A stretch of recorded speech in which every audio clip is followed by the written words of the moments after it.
రానున్న ఎన్నికలలో నెల్లూరు జిల్లాలో అధికార ప్రతిపక్ష పార్టీల బరిలో నిలిచే వారెవరో తేలిపోయింది. కానీ ఆ ఒక్క నియోజకవర్గం విషయంలో ఇంకా ఉత్కంఠ కొనసాగుతోంది. ఆ నియోజకవర్గంలో ప్రతిపక్ష టీడీపీ ఇంకా అభ్యర్థిని ప్రకటించకుండా నాన్చుడు ధోరణితో వ్యవహరిస్తోంది.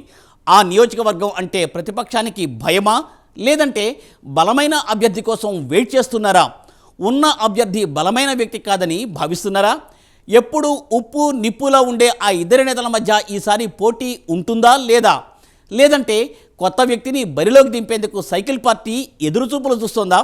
ఇంకోవైపు నెల్లూరు జిల్లా సర్వేపల్లి నియోజకవర్గంలో టీడీపీ ఎవరిని రంగంలోకి దింపుతుందా అని అందరూ ఆసక్తిగా ఎదురుచూస్తున్నారు. మంత్రి కాకాణిని ఢీకొట్టేందుకు సోమిరెడ్డికి అవకాశం ఇస్తారో లేదో తెలియాలంటే ఈ స్టోరీ చూడండి.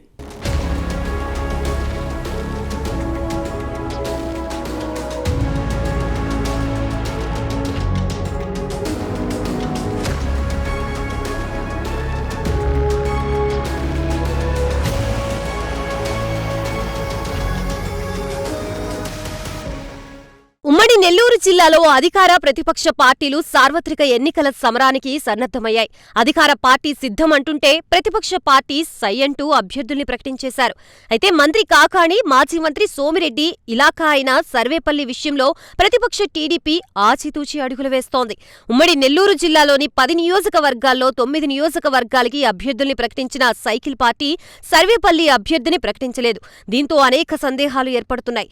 ఎప్పుడు ఎన్నికలు జరిగినా సర్వేపల్లి నియోజకవర్గం నుంచి వైసీపీ తరపున కాకాణి గోవర్ధన్ రెడ్డి, టీడీపీ తరపున సోమిరెడ్డి చంద్రమోహన్ రెడ్డి పోటీ పడుతూ వస్తున్నారు.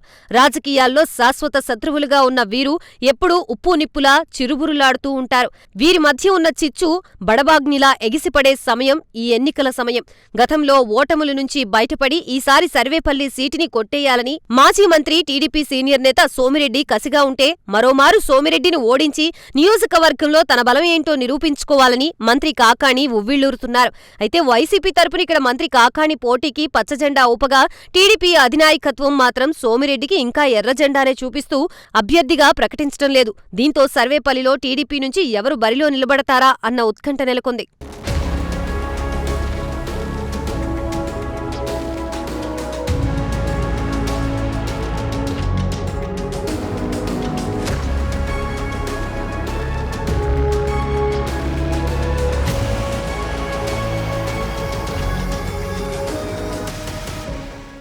టీడీపీ రెండో విడత జాబితాలోనూ తనకి చోటు దక్కకపోవడంతో మాజీ మంత్రి సోమిరెడ్డి చంద్రమోహన్ రెడ్డి ముఖం చిన్నపోయింది. ఇంకా అధిష్టానం తన పేరుని ఎందుకు ప్రకటించడం లేదంటూ ఆయన తన సన్నిహితుల వద్ద వాపోతున్నారు. సర్వేపల్లిలో తనకి ఈసారి టికెట్ ఇస్తారో లేదో అన్న టెన్షన్లో సోమిరెడ్డి ఉన్నట్లుగా సమాచారం. సర్వేపల్లి నుంచి గతంలో 4 సార్లు సోమిరెడ్డి ఓటమిని చవిచూశారు. 2 సార్లు ఆదాల ప్రభాకర్ రెడ్డి మీద పోటీ చేసి ఓడిపోగా, మరో 2 సార్లు కాకాణి గోవర్ధన్ రెడ్డి మీద పోటీ చేసి ఓడిపోయారు. ఇలా సోమిరెడ్డి తన రాజకీయ జీవితంలో అనేక ఆటుపోట్లను ఎదుర్కొన్నారు. అయితే ఈసారి ఎన్నికల్ని ఆయన ఎంతో ప్రతిష్టాత్మకంగా తీసుకుని ఎలాగైనా కాకాణిపై గెలవాలన్న కసితో ఉన్నారు. అయితే అధిష్టానం మాత్రం ఆయన పేరుని ఇంకా ప్రకటించకపోవడంతో కారణాలు ఏమిటా అని విశ్లేషకులు ఆరా తీస్తున్నారు. అసలు ఈసారి సోమిరెడ్డికి సర్వేపల్లి నుంచి టికెట్ ఇస్తారో లేదో అన్న అనుమానాల్ని పలువురు రేకెత్తిస్తున్నారు. సర్వేపల్లిలో అధికార ప్రతిపక్ష పార్టీల మధ్య పోటీ రసవత్తరంగా ఉండనుంది. మరి సర్వేపల్లిలో కాకాణిని ఓడించే సత్తా సోమిరెడ్డికి లేదని ఆ పార్టీ అధినాయకత్వం భావిస్తుందా, లేదంటే బలమైన అభ్యర్థి కోసం ఎదురు చూస్తుందా? ఒకవేళ సర్వేపల్లిలో సోమిరెడ్డికి మించిన బలమైన అభ్యర్థి సైకిల్ పార్టీకి కనిపించకపోతే చివరకు సోమిరెడ్డికే టికెట్ ఇవ్వాలని భావిస్తుందా అన్నది తెలియాల్సి ఉంది. ఏది ఏమైనా తెలుగుదేశం అధిష్టానం నెల్లూరు జిల్లా సర్వేపల్లి నియోజకవర్గ అభ్యర్థి ప్రకటన విషయంలో వేచి ఉండే ధోరణితో వ్యవహరిస్తుందనడంలో ఏమాత్రం సందేహం లేదు.